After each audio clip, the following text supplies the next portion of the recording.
terdiri dari beberapa tahapan. Yang pertama adalah kita coba ketika kunci kontak on atau kunci kontak ini ignition switch ini on, itu adalah tahap pertama. Mari kita telusuri aliran arus yang mengalir kepada sistem dari baterai melalui fusible link, kemudian mengalir ke kunci kontak. Dari kunci kontak ini ada sebagian yang mengalir ke lampu CHG, lalu ke terminal L. Dari terminal L mengalir ke P0, dari P0 tersambung ke P1. P1 dapat massa, sehingga lampu pengisian ini menyala.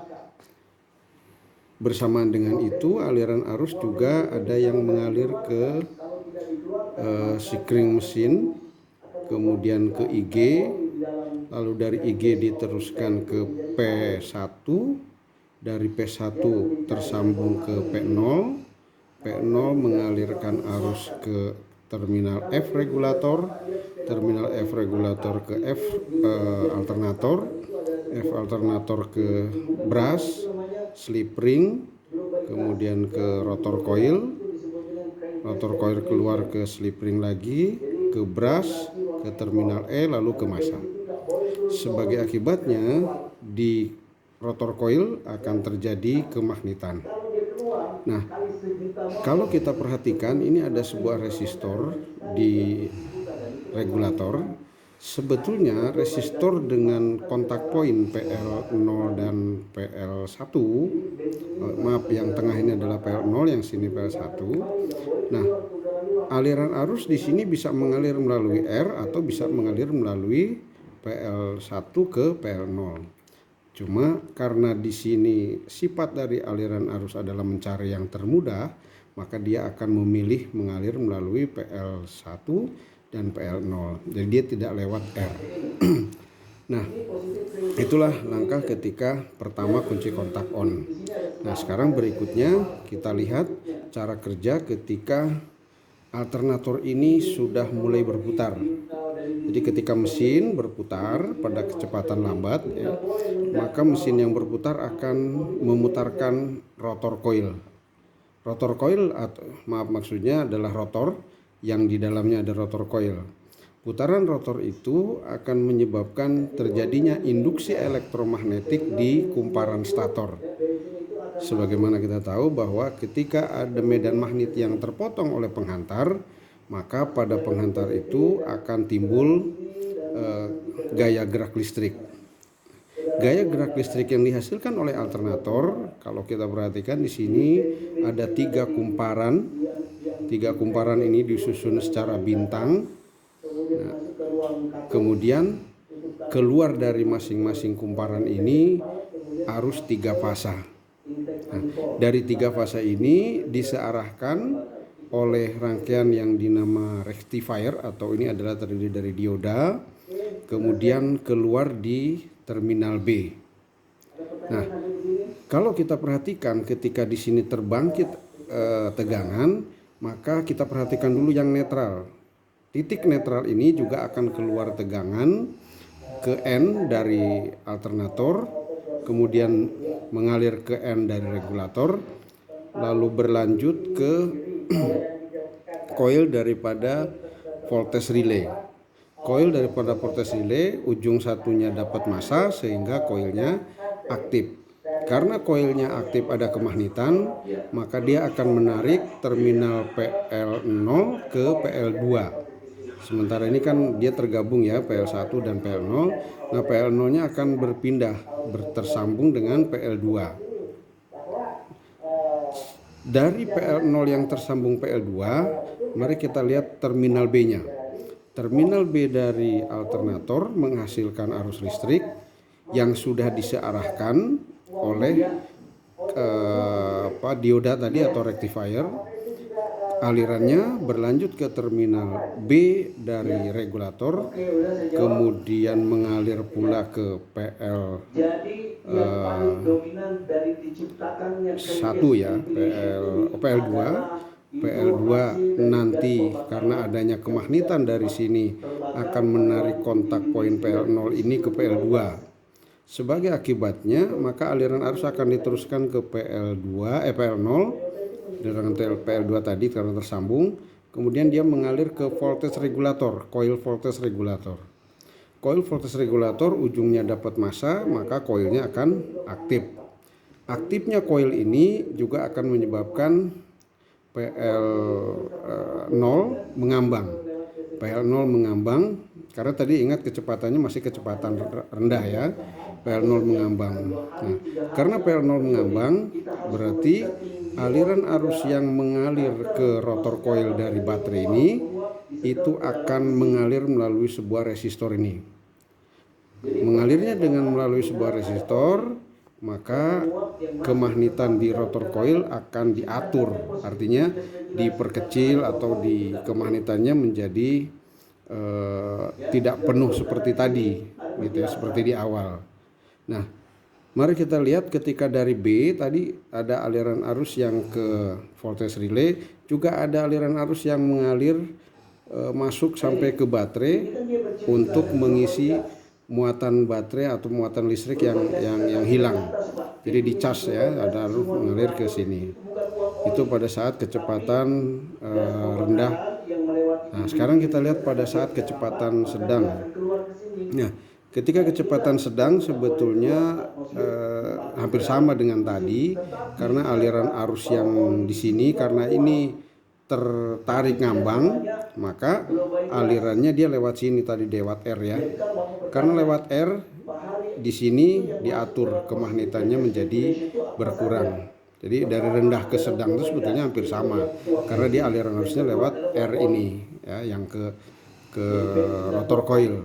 Nah, kemudian pada saat putaran tinggi, saya lupa nih, pada saat awal berputar-putaran rendah itu tadi, kita lihat sekarang CHG, lampu CHG-nya nih. Lampu CHG aliran arus dari baterai akan mengalir tadi ke sini. Nah, di sini terputus dia.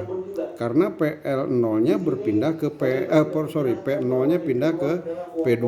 P0 pindah ke P2, lalu aliran arus dari sini ternyata karena ini tersambung P2, ujung dari lampu CHG ini sama kan ke sini ketemu dari terminal B.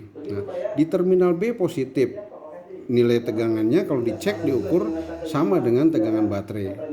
Jadi lampu CHG ini memperoleh ujung terminal kanan maupun kiri dengan polaritas yang sama, yaitu sama-sama positif. Itulah yang menyebabkan lampu CHG ini mati.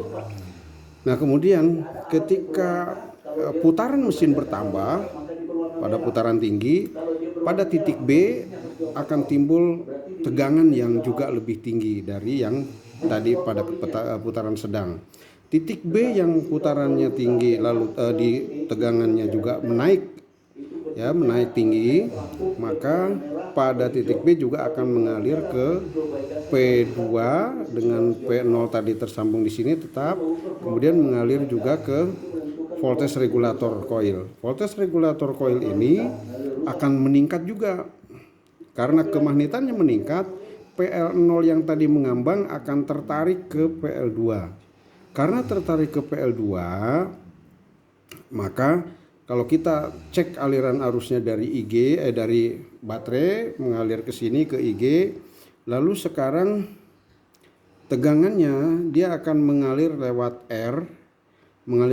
R, lalu ke PL2, ke PL0, PL0 ke PL2, PL0 ke PL2 alirannya jadi ke sini lewat R lalu ke massa. Nah, lalu ke massa. Sekarang kita perhatikan posisi rotor coil. Rotor coil dari R ini, dari R, dia dapat di F ya, F ke F lalu ke ujung rotor coil yang sebelah kanan.